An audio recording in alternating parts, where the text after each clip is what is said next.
Maybe it's cold outside.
Good morning.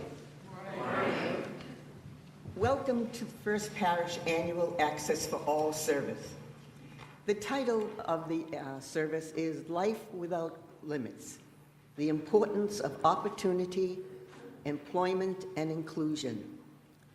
The importance of work in our lives, the connections it helps us make, as well as getting the job done. The opportunity to explore and to maximize our potential. The opportunity to pick up new, more valuing labels. But this is true for everyone. But people with a disability are an often untapped segment who can make valuable contributions within the workplace, who are people with strengths and capacities, not only people with areas of need. Today, we'll explore both the context for employment for folks with a wide range of disabilities, and as usual, connect this to personal stories. And today, that will come from Peggy Duesenberry. There has been so much progress in the last 40 years, from no employment opportunities to new approaches to actual jobs, but it's not a perfect picture. And after today, we'll all know more about details in that picture.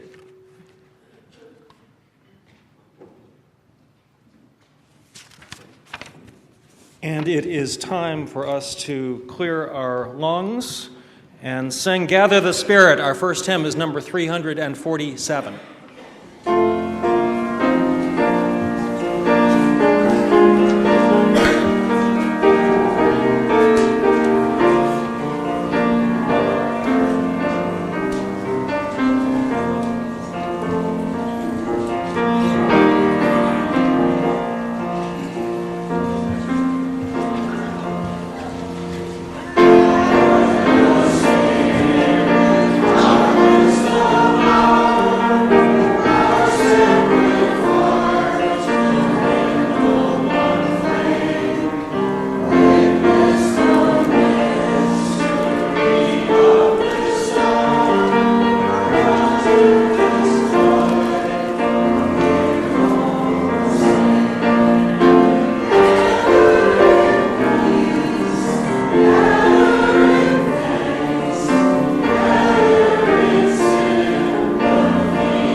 we join in the words of our unison affirmation.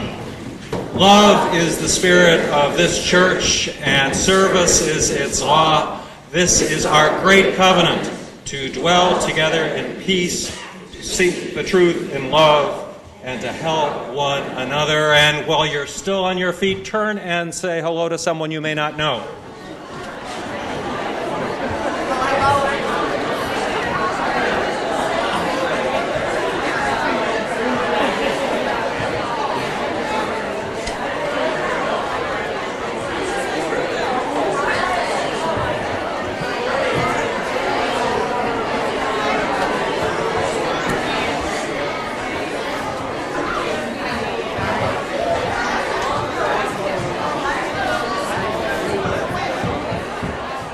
All right, let's get on with it.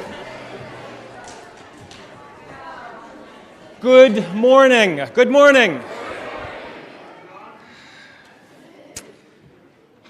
You know, when I got in the car this morning, the car thermometer registered 9 below zero. How many of you, just out of curiosity, are wearing your long underwear today? Just out of curiosity. And On that subject, this room is actually nice and toasty. And, you know, for the last 199 years, that was pretty much impossible to accomplish in weather like this until we installed all new HVAC equipment and insulated all of these walls and put on storm windows, and it is kind of amazing. So welcome. We're glad that you chose to get out of your toasty beds and come here. Yes, as Anne indicated, this is our annual Access for All service. We were one of only a few congregations across the country to be certified as an Access for All congregation, meaning that we have been working on issues of accessibility in just a whole lot of ways. We're only the second congregation in the country to be so certified. And so it's really a privilege to have this as part of our worship schedule. The committee has been somewhat decimated by knee surgery for Lee Vorderer, and Marie Ryder is, I'm sorry to say, stuck in Hilton Head. And so Anne Larkin is substituting, and Peggy Duesenberry and Noelle, Denny-Brown. And, you know, mentioning Hilton Head, that's one other thing I was going to ask you. You know, we're all New Englanders here, and we're a hearty lot. But if you were going to be someplace else today, where would you be? Just shout it out. Hawaii. I heard Hawaii. What else did I hear? Hawaii. A lot of you. Going to Florida, it's way too cold in Florida. We know that. Sandy, you said something. San Diego. Okay, all right. There are a lot of other places we could be, but I'm glad that we're all here. Please take note of things that are in the printed announcements. I note, for example, that I am going to Transylvania tomorrow for a week or 10 days, and Lisa Perrywood is in charge. So, you know, all complaints go to Lisa Perrywood from here on.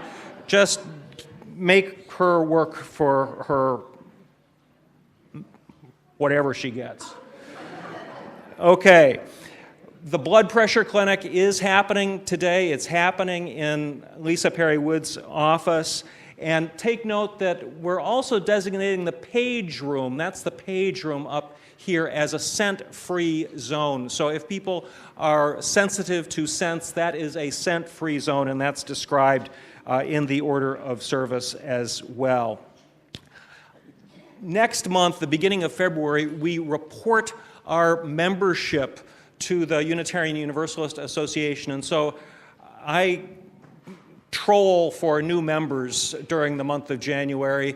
You know, we'd like to be able to say that our membership button is bigger than anybody else's membership button. And so we have our membership book here, and we would welcome you being a member. And, you know, the truth, folks, is that we're going to ask you the same questions whether you're a member or not, and so you might as well have some say in what goes on around here. And the way to do that is by being a member. So speak with me or Lisa if you have questions about this, or if you're ready to sign our membership book. I think that's what I've got to say, and we move on to one of our large stable of Lisas, and now it's Lisa Rubin's turn.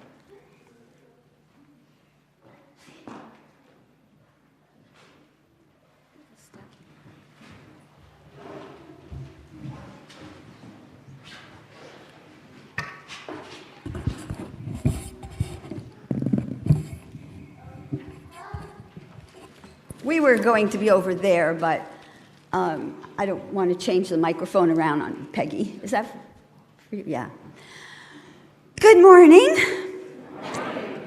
This is Sunshine. She hasn't met you yet.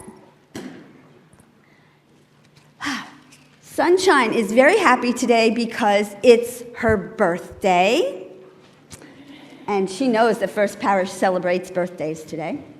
And she got this beautiful bouquet of flowers from her cousin Eli. And that was very special. Eli is very special. In fact, everyone always called him special. Sunshine didn't understand why everyone called him special. Maybe it was because he hung out with Grandma in the garden all the time while she did her flowers. And she always said, "He's my special boy," right? When Eli went to school, he went to a school with other special kids. Sometimes they needed help with learning and learning differently. And sometimes they needed help with how they thought and how they functioned. And Eli always thought about flowers. That was one thing very special about him. He loved flowers. He learned a lot about roses and other flowers from Grandma in the garden. There was a teacher in his high school that also loved flowers and taught Eli even more about flowers, right? Let me see if I get this correct. So, he taught Eli more and more about how to take care of flowers, how to keep flowers from getting bugs on them, and different ways to grow new kinds of flowers. Eli became very, very good, even better than most people at flowers, especially roses. So when he graduated high school, this teacher, Mr. Jones, brought Eli to the Green Thumb Nursery on the other side of town and introduced him to the owners. They were very impressed with how much Eli knew about roses and other flowers, and they hired Eli to work in their nursery. It was easy for Eli to get there because even though Green Thumb Nursery was on the other side of town, it was on the bus line. So Eli went there every day, and he took care of the roses and other flowers. And he helped people pick out the right kind of rose bushes to grow. He helped people figure out what wasn't making their roses grow well at home and how they could grow better. He helped them learn how to keep different kinds of bugs and worms and stuff away from the roses so they would grow beautifully. It's been about 5 years now, right? 5 years that Eli's been working at Green Thumb Nursery. And people just like him so much. And they love all the great information they get about roses. And Sunshine, she loves it because Eli brings her roses every year on her birthday. And that's the end of that story, right?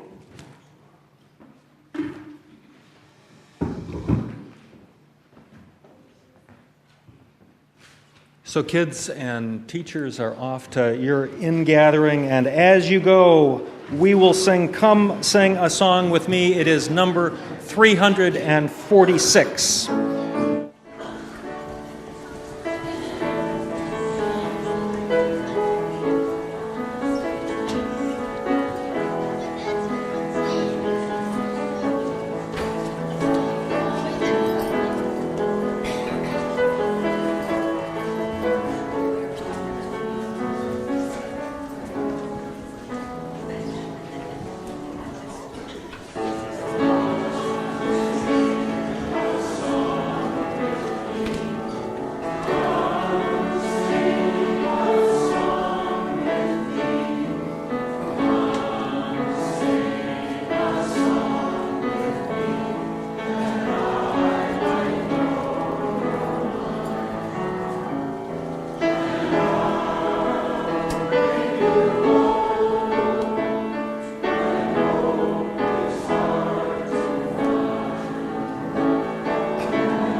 As you know, on the first Sunday of each month, we contribute half of our undesignated offering to the Margaret Barr Unitarian School in Shillong in the Khasi Hills of northeast India. And we just recently received a letter from the Margaret Barr School, and Sarah Dorr from our partner church committee is going to read that brief letter.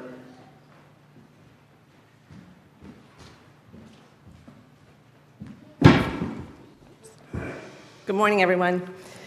So this we received just the other day. Greetings from the Margaret Barr School from ABAC, who is the director of the school. It's a very small school. I've never been there, but Kathy Cordes has. I know Holly Hosmer has. So if you have very specific questions, you can ask them. Hello, Sarah. How are you? Hope you are in good health. I wish you a very happy and prosperous new year. I'm very excited to write a letter to you. Firstly, we would like to tell you that our school starts again on the 15th of February, 2018. Their vacation schedules are quite different than ours.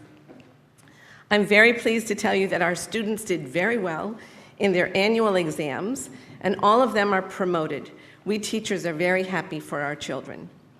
During the school year 2017, our school organized a school fete on the 20th and 21st of October in order to raise the funds of the school. The school fete is organizing every year. During this year, the school organized different activities like a singing competition for the lower classes and a quiz competition for the upper classes, and the children were very excited. Besides that, we are also celebrating Children's Day.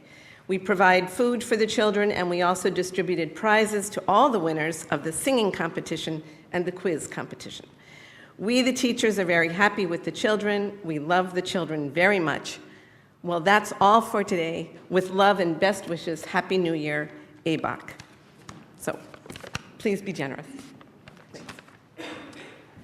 Freely we have received, freely give. For the good work of this congregation within and far, far beyond these walls, our offering will now gratefully be received.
Good morning, everyone. I'm Noelle Denny-Brown, and I'm really pleased to be talking with you this morning about employment among people with disabilities, which Ann spoke of earlier. Promoting employment among people with disabilities is a topic that's very near to my heart. I'm a policy researcher, and this has been a focus of my work for several years.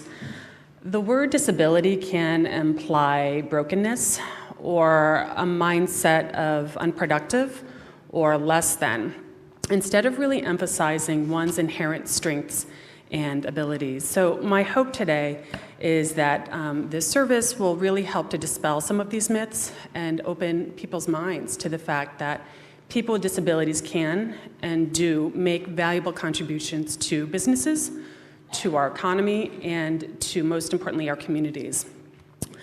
So to help set the stage today, I'll show you a very short video that highlights some of the issues surrounding the disability community and also really frames why employment among people with disabilities is important, not only for the worker, but why it also makes really good sense for businesses. After the video, Peggy Duesenberry will be speaking and sharing her perspective on some of the challenges that she's faced while working. So just bear with me just 1 minute.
Good morning.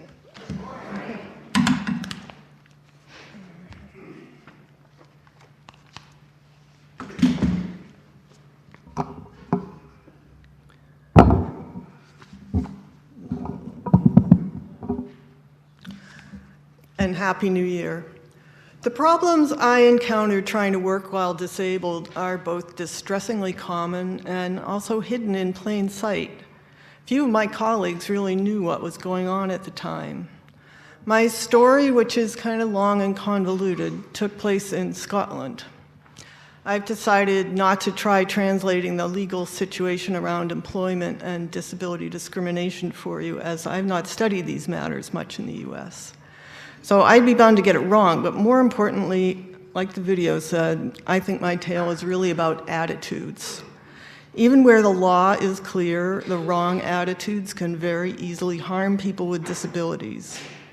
I'm still obliged to say that although it seemed clear to me that I experienced disability discrimination, my employer never formally admitted it. I began working as a program leader for a small but revolutionary degree in music while still able-bodied. It was a demanding job share between me and another parent, and my post involved curriculum design, teaching, managing a small department, research projects, and some public speaking. My illness crept up on me gradually, and I spent a full year going to doctors before a firm diagnosis was made. I remember wanting to fall over with exhaustion after one particular lecture and feeling like I couldn't go on and didn't know how I'd get home after hearing an entire day of entrance auditions for pipers. I was told that I have chronic fatigue syndrome. The best description I've seen is in its new name. The Institute of Medicine now calls it systemic exertion intolerance disease. Basically, I have no stamina. My doctor signed me off sick for an initial 3 weeks and kept extending that until months had gone by, and I needed rehab before returning to work. When I felt nearly ready to return, I began thinking seriously about the adjustments I would need in order to have a successful return to work. These included an electric wheelchair to be used inside the building I worked in, help with transportation, voice recognition software, more flexible hours, and Magna locks on internal fire doors.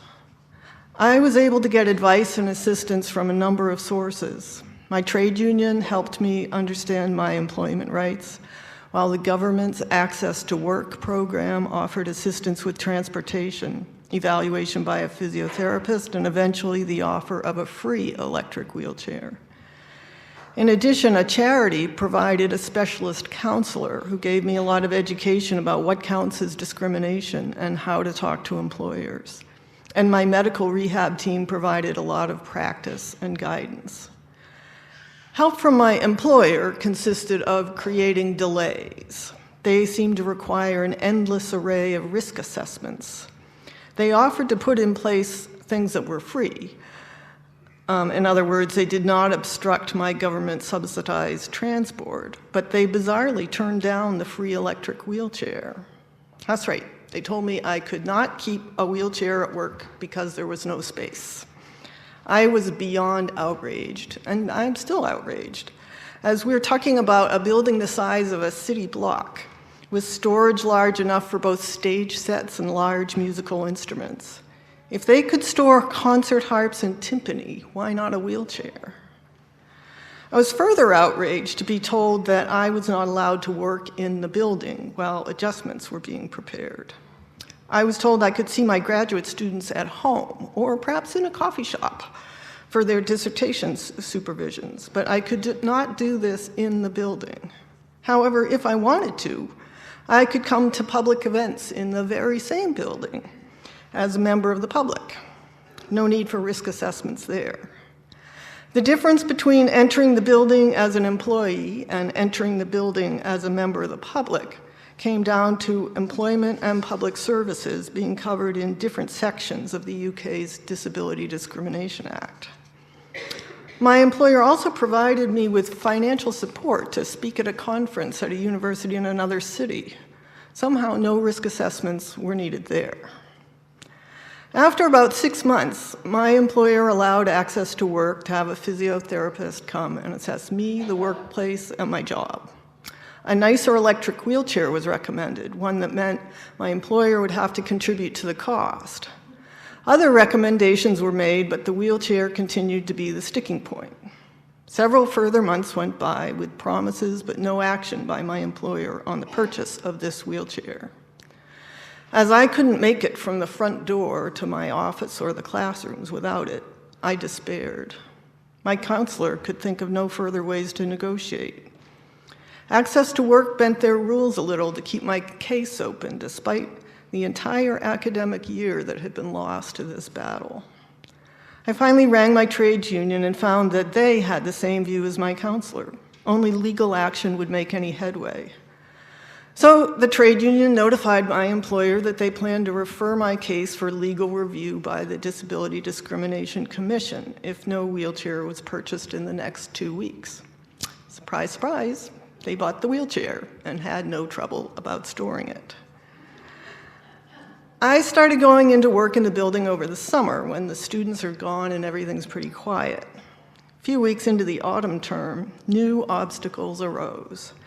It turned out that while I was spending the year working at home, my manager had hatched a plan to change my job. I was presented with the details of my new post as a fait accompli. I was to become the point person for international recruitment with a fair bit of travel required. North America, both the US and Canada, New Zealand, Catalonia, and possibly South Africa were mentioned. My regular hours were to be changed so that I would be required to work at night and weekends. My teaching load was to be considerably increased. I was not the only target of the reorganization behind my new post, but it was the only one who had disabilities that were ignored while plans were drawn up.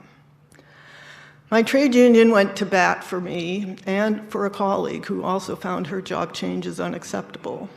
Over a period of months, we were formally made redundant. My colleague decided to leave. I decided to stay and fight. At the end of this second academic year of difficulties, my trade union made a legal claim of disability discrimination and redundancy. The next step was a hearing before the principal and 2 members of the Board of Governors. The principal was kind in the hearing. The governor's incisive, and our documentation ran to a 3-inch thick file. My union rep told me not to hope for anything, even though it had seemed to go well, and we discussed the next step, a public employment tribunal, every public institution's PR nightmare. A week later, the principal offered to create an entirely new post for me that would take into account both my abilities and my disabilities. After nearly 2 years, I finally was offered reasonable adjustments that sounded workable. I accepted and worked in that job for 6 years before becoming too ill to manage even the adapted post. At that point, I sought and received an ill health pension. Not long after my new job was settled, there were some high-level staff changes and attitudes seemed to change. It became both fashionable and good for funding prospects to include disabled students in wider access programs in higher education. Management wanted to highlight that they employed people with disabilities. Research on arts projects involving disabled people were encouraged. The buildings people took note of every time I got stuck or needed help getting around, and the physical plant, which was already good, improved. HR helped me get funding for assistance when I needed to go to other institutions and arranged an easy way for me to access that help. It seemed that the institution woke up to the benefits of inclusive employment. I've been officially retired now for quite a few years, but I still wish that I could work. Many of you know that I sent my last child off to college this fall, and I wondered if there's any kind of work I could sustain that would seem meaningful or interesting or even just pay a few bills. I can't imagine anything sustainable that relates to my field of ethnomusicology. But I have stumbled on something I can do at home at my own pace and in my own time, and it's okay if I only manage an hour a day. This fall, I've become a telephone-based coach for people trying to lose weight. My academic daughter is horrified by this change in how I use my PhD. But I like using the skills honed in dissertation supervisions for something very different, yet so very much needed. I'm not an employee, so I have no employment rights. If I needed any reasonable adjustments, I imagine it would either be tough luck or figure it out myself. There's no funding for specialist equipment. It's not what people with disabilities need for employment, but it's working for me at the moment because I have that ill health pension. I want to reflect a little on a few points in my story. Big question many asked at the time was, why didn't I just quit and go find something else? After all, who wants to work in a place where they seem to have put so much effort into discriminating against you? Why didn't I take my redundancy money and run like my able-bodied colleague did? The answer is really one about confidence. I was so ground down by the long process of getting agreement on reasonable adjustments that I found it hard to imagine that anyone else would be willing to take me on. I still do. My counselor had many times noted that in still having a contract, I was way ahead of most of his clients. I knew the grim statistics for the number of people with disabilities who have jobs at all, let alone meaningful ones that make full use of their education and experience. I felt my existing job was my only hope of continuing to put food on the table for my kids. This kind of lack of confidence is not unique to employees with disabilities. It happens to many groups who have suffered discrimination at work. I believe it's created by a group effort. The management sees no compelling reason to make an effort to obey the anti-discrimination laws unless there's a big enough fight. The person with disabilities becomes exhausted by the fight. Most other people focus on their own jobs and don't notice how people with disabilities are being treated.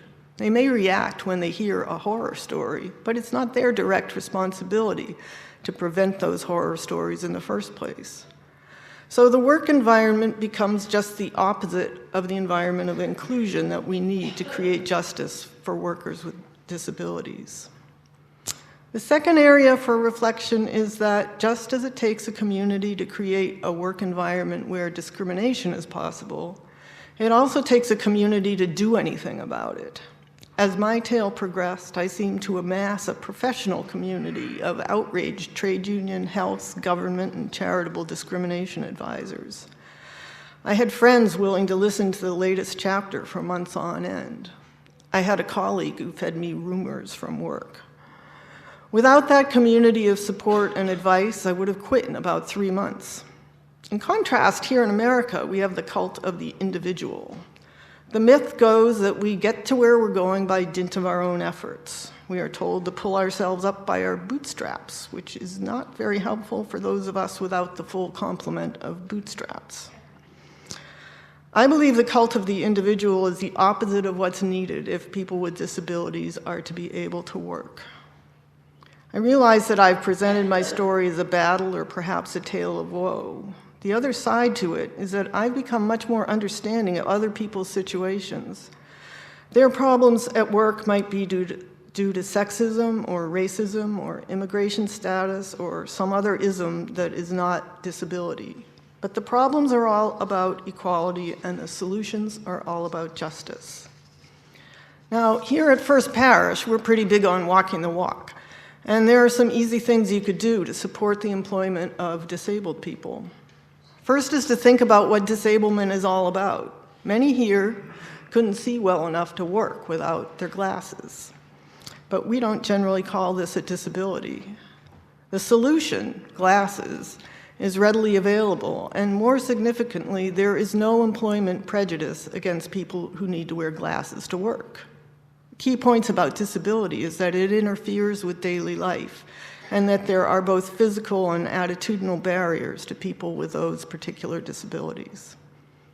Second, become more aware that anyone can become disabled. That will most likely include you, but not necessarily while you still want to work. Third, many disabilities are hidden, and many practical solutions to help disabled people also help others. Making a workplace easy for disabled people to navigate benefits everyone. It's better to make your workplace more inclusive without waiting for a person with disabilities to show up needing adjustments. I would like to invite you to think about your own workplace and how inclusive it is. Do you have colleagues with disabilities that you are aware of? Does anyone from management or HR ever let you know what policies are in place or not for employees with disabilities? I invite you to spend a little time this week finding out what your employment rights would be if, like me, you became disabled. I invite you to discuss with colleagues how you do or could begin creating a work environment that supports people with disabilities. I invite you to bring to the forefront of your mind that the inherent dignity and worth of all includes people with disabilities. Thanks.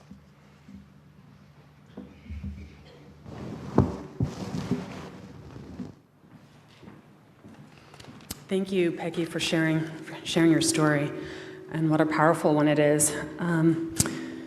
So, as all of you probably know, working is a really important dimension of adult life.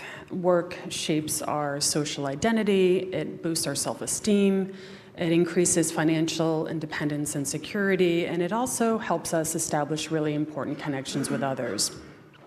It's really easy to overlook all of the intangible benefits associated with working, and it's also really easy to overlook the fact that people with disabilities comprise a really large segment of our population. 56 million American adults have a disability. That's 20% of the general adult population. So 1 of every 5 people sitting in this very room. And the reality is that the talents and potential of this population is virtually untapped. We know that despite their goals and intentions to work, people with disabilities are underrepresented in the workforce and have much lower household income than most other Americans. The statistics are pretty abysmal. Labor force participation among working age people with disabilities is just 21%, which is less than the third of the employment rate among people without disabilities. Also, twice as many Americans with disabilities have household incomes below the federal poverty level. And this is only about $12,000 in gross annual income for a single person, or about $25,000 for a family of 4. So this disparity means that people with disabilities are more than twice as likely to be poor than people without disabilities.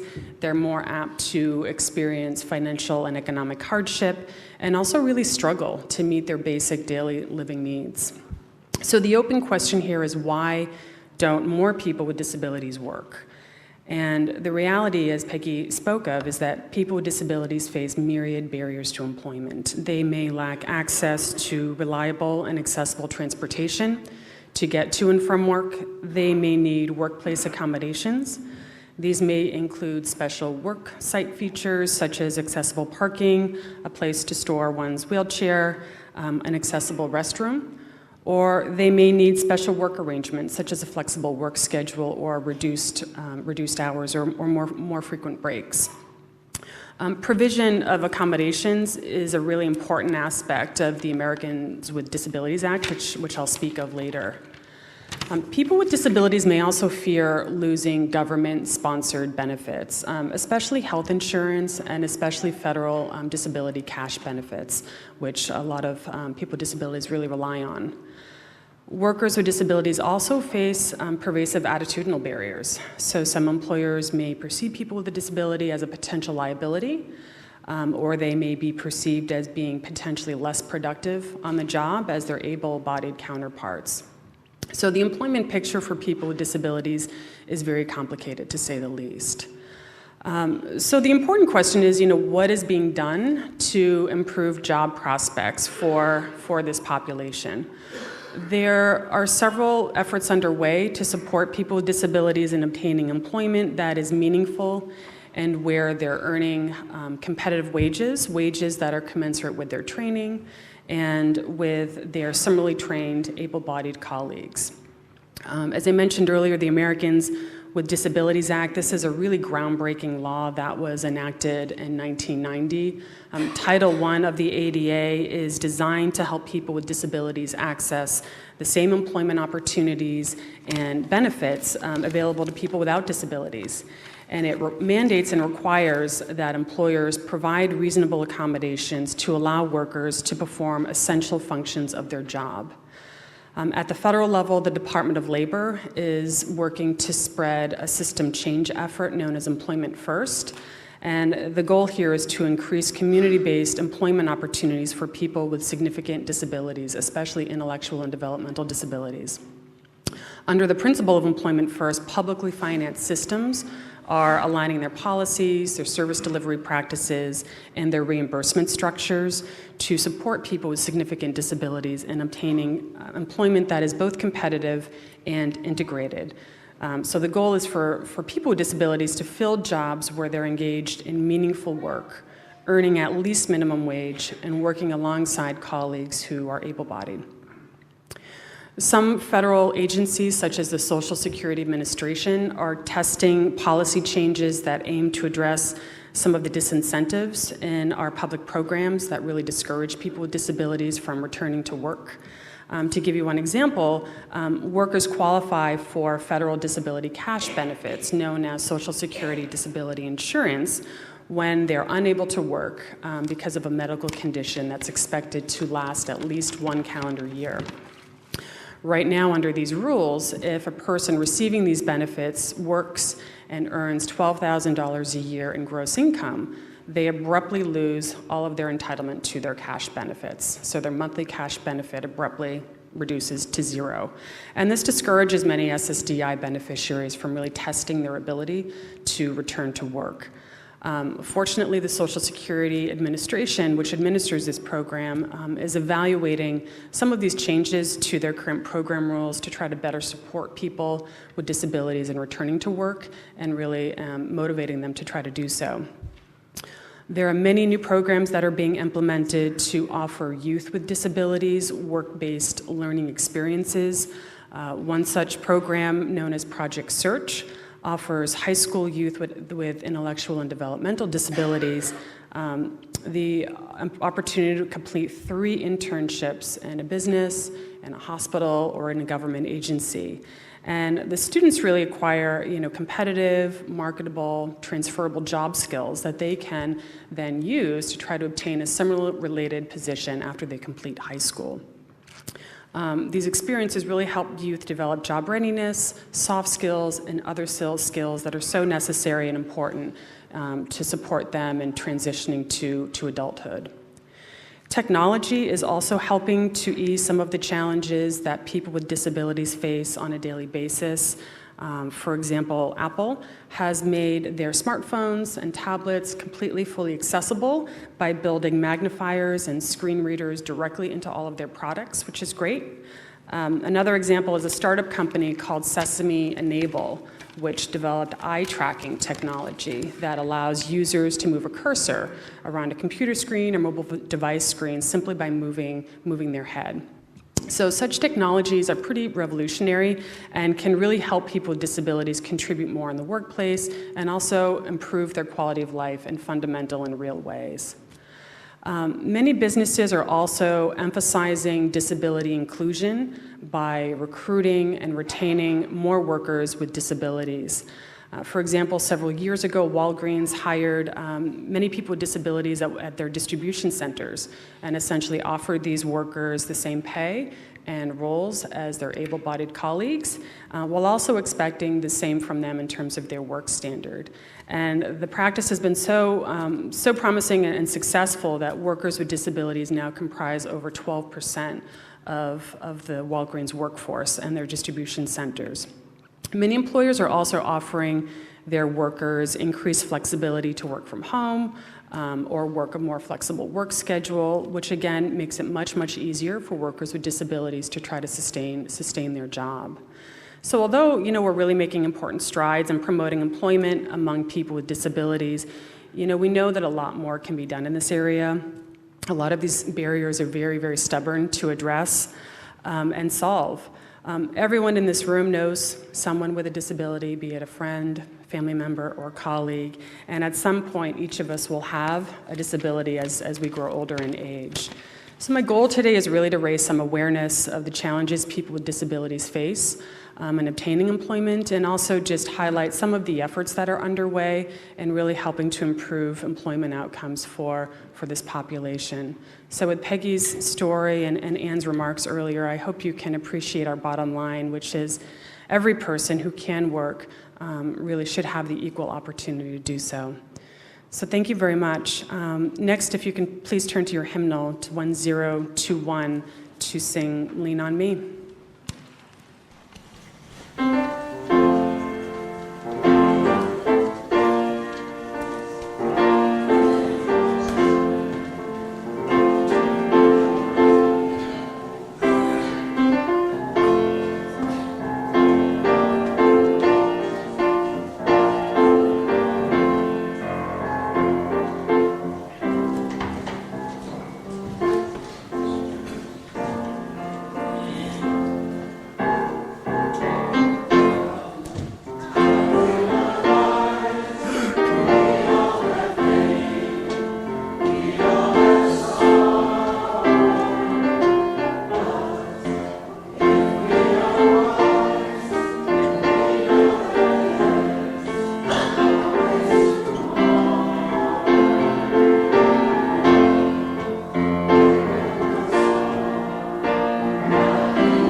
Okay, don't go yet. I need somebody to lean on now. The closing words are from the Organization of Economic Cooperation and Development. The lack of employment also takes a toll on the disabled themselves. Even though most unemployed people with disabilities receive some kind of government assistance, they have far lower incomes than their peers on average and are at a higher risk of poverty, according to OECD. In the United States, for example, living on disability benefits alone often keeps people just right about the poverty line. Almost 30% of working-age U.S. citizens with disabilities were living in poverty in 2015, more than double the rate of their non-disabled peers. Employment also helps guard against the physical and mental health tolls that come from being out of work. It's important to have a job, says Cliff Linkus, a 40-year-old with a genetic disease called Williams syndrome, who cleans bathrooms and takes out the trash at Shoney's, which is a chain restaurant in Morgantown. He says, "It makes me feel good as a person, and you get paid." So it's true that we've come a long way, but we still have a long way to go so that people with disabilities are included in society and have opportunities to work and develop their potential. And I just want to say a big thanks to both Noelle and Peggy for telling their stories, but also I want to thank the families, the parents, and the community for helping us with this access for all. Thank you.